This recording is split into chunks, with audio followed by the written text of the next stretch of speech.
नमस्कार दोस्तों। उत्तर प्रदेश से हम प्रश्नों को देख रहे थे, स्पेशल जो आते हैं यूपी से।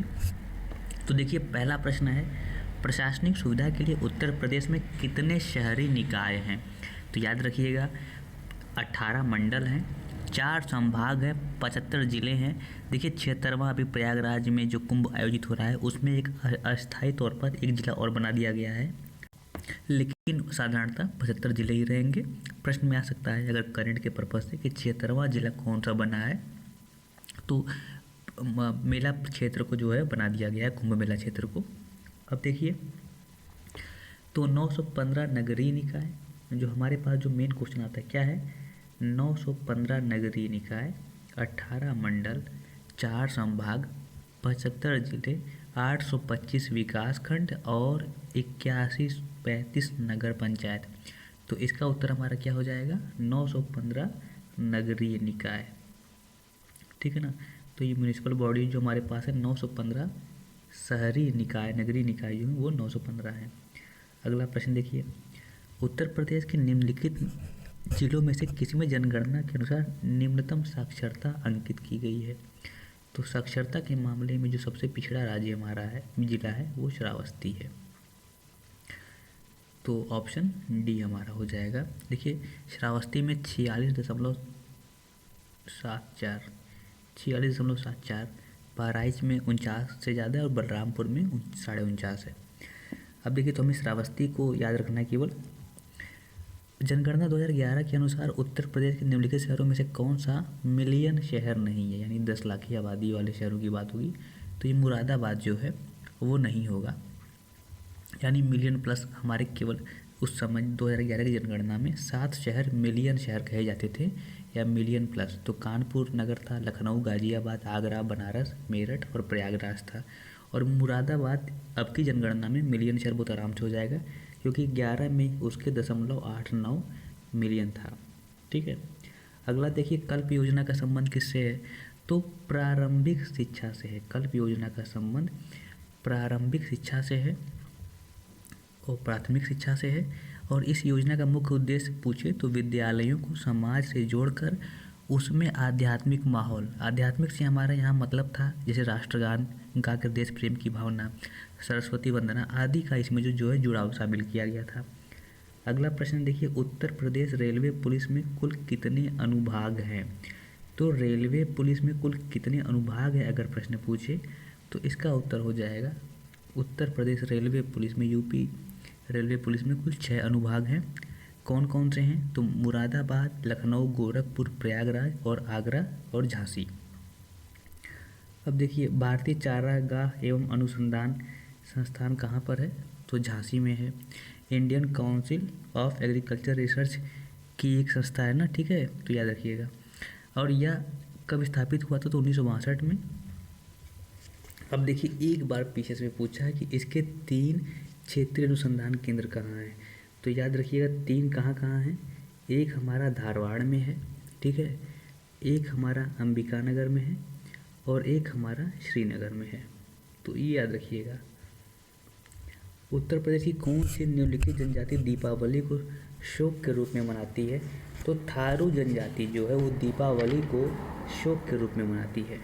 ऑप्शन हमारा हो जाएगा ऑप्शन डी, थारू जनजाति जो है दीपावली को शोक के रूप में मनाती है।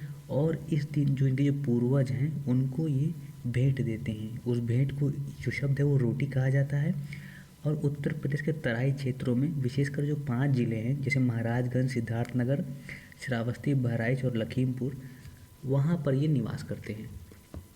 अब इसमें किरात वंश महत्वपूर्ण है, पूछ लेता है कि किरात वंश किस जनजाति संबंधित है और अन्य उपजातियों में भी इसका विभाजन है।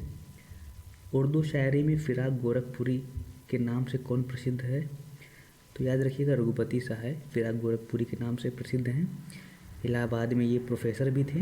गुले नगमा इनकी बहुत महत्वपूर्ण किताब है, जिसके लिए इन्हें उर्दू साहित्य का पहला ज्ञानपीठ मिला था उर्दू में, ठीक है ना। उर्दू साहित्य का प्रथम ज्ञानपीठ पुरस्कार 1969 में इनकी रचना गुले नगमा को मिला था। 1896 में गोरखपुर में पैदा हुए थे। अब देखिए, अगला प्रश्न हमारा है, उत्तर मध्य क्षेत्र सांस्कृतिक केंद्र, बार बार ये प्रश्न आया है, north central zonal cultural NCZCC बोलते हैं, ठीक है ना। तो north central zonal cultural centre कौन सा हमारा है, प्रयागराज में है। इखलास खान का रोज़ा या मकबरा किस ज़िले में स्थित है। इखलास खान का मकबरा, देखिए नवाब थे इखलास खान।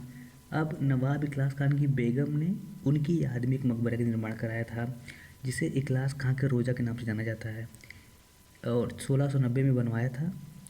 और है कहाँ पर ये, बदायूं। अगला प्रश्न देखिए, बनारस विद्रोह का नेतृत्व किसने किया था। राजा चेत सिंह ने किया था। बनारस विद्रोह हुआ कब था, तो 1780 से 81 बनारस विद्रोह का समय है, याद रखिएगा। अब इसमें चेत सिंह द्वारा मांगी गई रकम ना देने पर वॉरेन हेस्टिंग्स ने उसे गिरफ्तार कर लिया और फलस्वरूप चेत सिंह के सैनिकों ने इस दुर्व्यवहार पर विद्रोह कर दिया था। हेस्टिंग ने इस विद्रोह को सरलता से दबा दिया और चेत सिंह के भतीजे महीप नारायण को राजा बना दिया गया था, जिसने 40 लाख रुपए वार्षिक कंपनी को देना स्वीकार कर लिया था। तो राजा चेत सिंह ने विद्रोह किया था। आगरा, लखनऊ, अच्छा इस विद्रोह के बारे में ये भी कहा जाता है कि किस विद्रोह में जो वॉरेन हेस्टिंग्स ने वो क्षेत्र ही छोड़ दिया था बनारस का, जो विद्रोह व्यापक इतना हो गया था कि डर से कहा जाता है। अब देखिए, आगरा लखनऊ एक्सप्रेस हाईवे की लंबाई कितनी है लगभग, तो 302.2। ये जितने भी हाईवे बन रहे हैं उससे संबंधित प्रश्न लंबाई के माध्यम से, कौन कौन से ज़िले से गुजरता है, इसके साथ ही साथ वो किसने बनाया, यानी कि राज्य स्टेट हाईवे है या नेशनल हाईवे है, उसको भी ध्यान दिए रहिएगा। सिरेमिक सिटी किस शहर को कहते हैं, तो सिरेमिक सिटी हम कहते हैं खुर्जा को। 93 का डी, खुर्जा को सिरेमिक सिटी कहा जाता है।